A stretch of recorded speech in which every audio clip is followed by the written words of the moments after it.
Good morning, Cyber Friends. This is the Mitty Man coming at you again from Walker's Music. Yet another word for the day. And we're going to say, first of all, is we give God all the praise, give Him all the glory, and we thank Him for life, health, and strength. We thank Him for the weather it is, and thank Him for each and every one of you. Cyber Friends, you know who you are. I just want to say this morning that is, matter of fact, we want to say Happy New Year to everybody. And we hoping that 2015 has been a good year for you. But if not, guess what? It'll all be over after the night. Old Mitty Man, I want to say that I want to come to give some information. I think I have shared this information with a lot of people in the past. I know for about the last 15, 20 years, I've been trying to educate the ones that didn't know about this in the churches. And tonight, a lot of people going together at the different churches and have something they call watch night services. And I felt that it would behoove me to come on here and just share a little bit. A lot of you already know this. A lot of people already been enlightened. It was one time when I didn't even know this myself, but I was enlightened, and so after I got enlightened, I decided I would go on and grab the baton and continue to carry the message forward. But what we got about watch night, the history of it is, and I'm just going to give an abbreviated version of this. Over 153 years ago to this night, a lot of the slaves on the different plantations here in the South, some of them got privy. They got the knowledge. They were privy to get the knowledge of something that Abraham Lincoln, the president during that time, this was like 1862, they got privy that on January 1 of 1863, that all slaves in the South would be free. Choice select of slaves only knew this though. All right, now number one, let's go back historically. Now remember, you're talking about slaves. Most of them didn't read or write. They didn't have any way. Some of them never traveled too far from the plantation. And if they did get a chance to go into quote-unquote town, the metropolis, they was with master. Think about it now. They were with master. But at any rate, there were a choice few of them that did get privy. They were notified of this here event that was going to take place on January 1, 1863, which is called the Emancipation Proclamation. Now, we know that this was a document that ended and banned slavery in the South. Free servitude, we'll call it. But now, only a choice, select few of the slaves knew about it. So those, the ones that did know what they did that particular night, on this night, on New Year's Eve, they got together, they came together. They joined in with each other at the various, what we call watch night service. The reason it got the name watch night is because what they did was they were going to set up. They went into they gathered together wherever it was, on a bush or whatever, on a barn or whatever, church house, quote unquote, because churches wasn't as plentiful as they are now. But they got together for that particular night and they watched the new year come in. But they wasn't worried about a new year, which it was a new year, but they wasn't so much worried about that, but they were just thanking God that they would be free. The one that understood and the one that could read and write and that had already got privy to this information and the one that was told this information. I gather that a lot of the slaves got notice of this situation because they were house slaves. And I'm quite sure the masters and the missus were talking about, what was coming up, and they perhaps was talking about this emancipation that President Lincoln had put out, they're going to free the slaves. And some of them overheard these conversations, and they went back and they told their counterpart.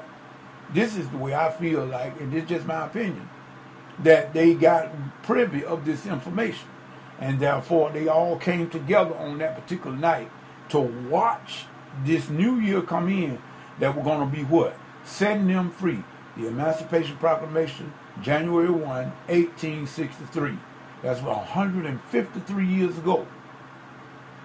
So what we see tonight that's going to go on in our various churches, a lot of people are going to be doing it, and they're going, but a whole lot of them don't even know the reason why they're going. To celebrate, to have services on watch night. And that was the very number one reason why, is that they came together to see the old New Year pass in, to pass away, and the new year to come in, that would bring in the emancipation where all slaves would be free. And you know what, a lot of people didn't even know they were free. There was a lot of slaves on the plantations in the South that didn't even know that they were free.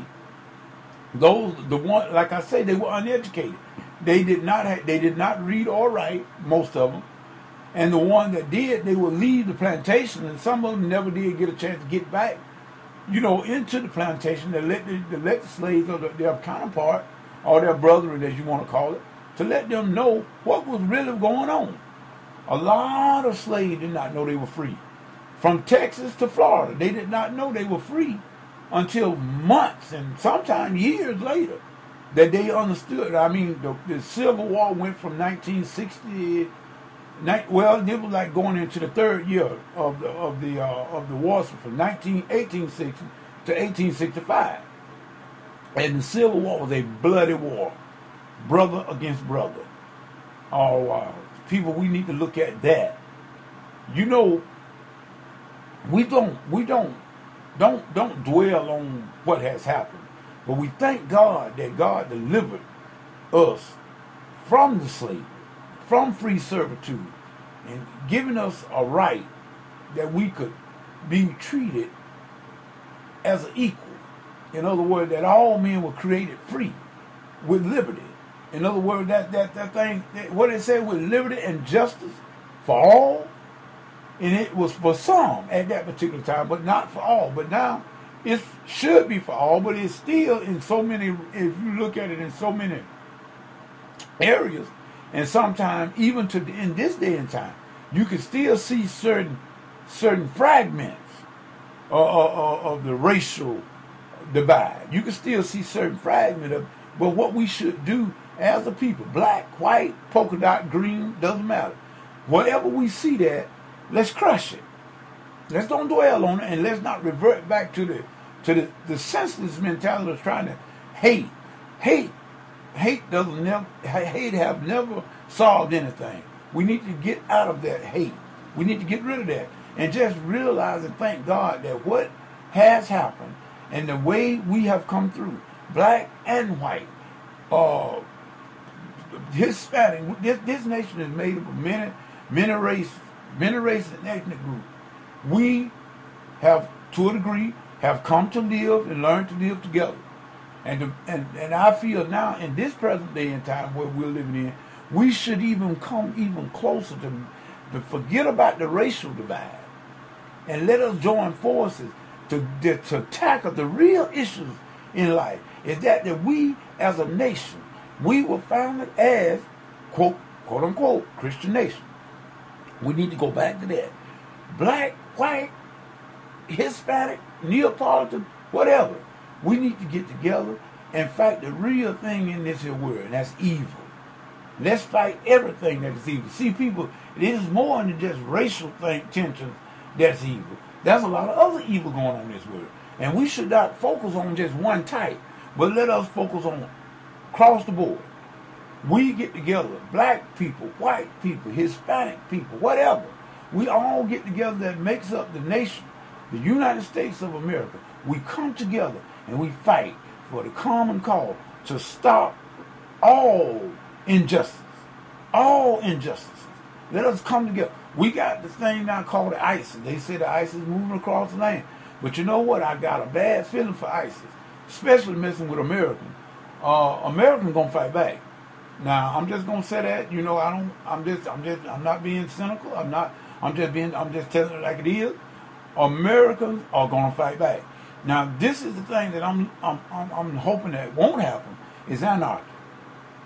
I see a lot of tension with our police departments and the people.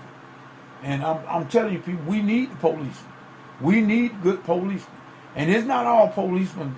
You know, we got a lot of people saying all the policemen are bad. No, that's not right. All the policemen are not bad. No. We got a choice few that decide that they're going to take the law maybe too far sometimes. But we can't blame all the police officers for those, the one that act like that. People, we need the police officers. You know what? Sometimes we have an attitude. I'm just going to be honest with you. And I know, I've been in the military, and I know what I'm talking about. You have to obey certain things, even when you don't understand what's going on. You must yield yourself and humble yourself. Now, first of all, if the policemen come in a hot situation, they are not coming there to look to see who's there or who they can pat on the back. They coming there to keep order. And if you out of order, they're going to get you in order. So the best thing for you to do most of the time is shut your mouth. See, a lot of folk want to just run their mouth. Running the mouth off at them is not going to do nothing but that's aggravate them. Those people coming in a hot situation, they put their lives on the line every day. And when they're coming in a situation like that, they don't know what from what. And they're going to take precaution. Remember, they belong to somebody too. They are somebody's son, somebody's daughter. They have a family just like you. So in other words, we need to be careful how we prejudge. Now, I'm not saying that we didn't give anybody a right to treat anybody bad. But I am saying, if right now I'm sitting here in my studio B, I call it. I'm sitting here. I'm not bothering anybody. But guess what? If the law come to that front door up there and knock on it and say, I want to talk to Ernest J. Walker, guess what? I got to talk to him. But you know what? If you be humble and see what the walk, yes sir, yes ma'am, no sir, no ma'am, 9 times out of 10, you gonna get the best end of it. But if you start giving them trouble and running your big mouth and talking all that kind of crazy talk, they're gonna take you downtown. They're gonna take you downtown. See, most of the time, our mouth get us in trouble. So in other words, that's just something I throw in there with that watch now. Believe me, people, it's your attitude about most of the things. And then the Bible tells us point blank, my people are destroyed for lack of knowledge. People, we need to get some knowledge. It's not like it was in 1862, when just a choice few of the people understood what the watch night all about, and the reason they gathered together for that night to see the Emancipation Proclamation come to fruition on January 1, 1863. Now it's a different time. We all have privilege to have knowledge and to understand. We got information. We have learned. We have had a chance to go to school to learn. Most of us. So there's no sense now trying to blame anyone. And let's get back in this stupid mentality of trying to bring up the past. No, but you need to learn from the past that we won't repeat the same mistake in the future. This is me, the man, saying whatever you get into. If God is not in it, best you come out of it. Till the next video, till the next Bible study, whichever comes first. Happy New Year. It's all a good day.